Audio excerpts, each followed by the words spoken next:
സ്വന്തം കൊച്ച് ഒരു തെറ്റ് ചെയ്താ അത് അവൻ കൊണ്ടുപോയി കുഴി ചാടിച്ചതാ, അവള് കൊണ്ടുപോയി കുഴി ചാടിച്ചതാ എന്ന് പറയും. എന്നാ അപ്പുറത്തെ വീട്ടിലെ ഒരു കൊച്ചു സ്വല്പം മുടി ഒന്ന് നീട്ടി വളർത്തിയ, ഒന്ന് കീറിയ ജീൻസ് ഇട്ടാ, കഞ്ചാവാട്ടാ കഞ്ചാവാണ് പറഞ്ഞ് പരത്താൻ ഒരു മടിയില്ല.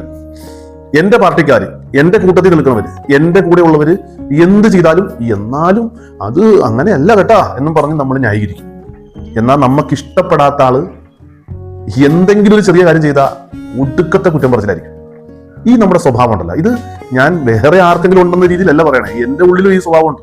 നമ്മുടെ കൂടെ ഉള്ളവരെ എന്തും പറഞ്ഞ് ന്യായീകരിക്കുകയും നമുക്ക് ഇഷ്ടമില്ലാത്തവരെ വളരെ എളുപ്പത്തിൽ കുറ്റം വിധിക്കുകയും ഒക്കെ ചെയ്യുന്ന നമ്മളുടെ ആ സ്വഭാവത്തെ കുറ്റപ്പെടുത്തിക്കൊണ്ടാണ് ഈശോ ഇന്ന് വചനത്തിൽ സംസാരിക്കണേ.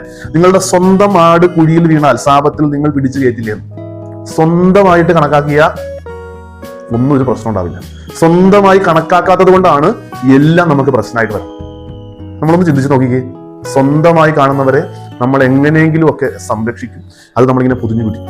സ്വന്തമായി കാണാത്തപ്പോഴാണ് പ്രശ്നങ്ങൾ ഉണ്ടാവുന്നത്.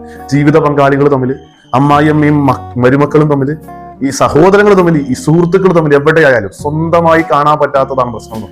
സ്വന്തമായി കാണുന്നവർക്ക് ഒരു നിയമവും, നമ്മൾ സ്വന്തമായി കാണാത്തവർക്ക് വേറെ ന്യായങ്ങളും പറഞ്ഞു പരത്തണ നമ്മളുടെ സ്വഭാവത്തെ ഈശോ കുറ്റപ്പെടുത്തുകയാണ്. ആത്മശോധന ചെയ്യാൻ ഇന്നത്തെ വചനം നമ്മളെ സഹായിക്കട്ടെ. ഈശോ നമ്മളെ സമൃദ്ധമായിട്ട് അനുഗ്രഹിക്കട്ടെ.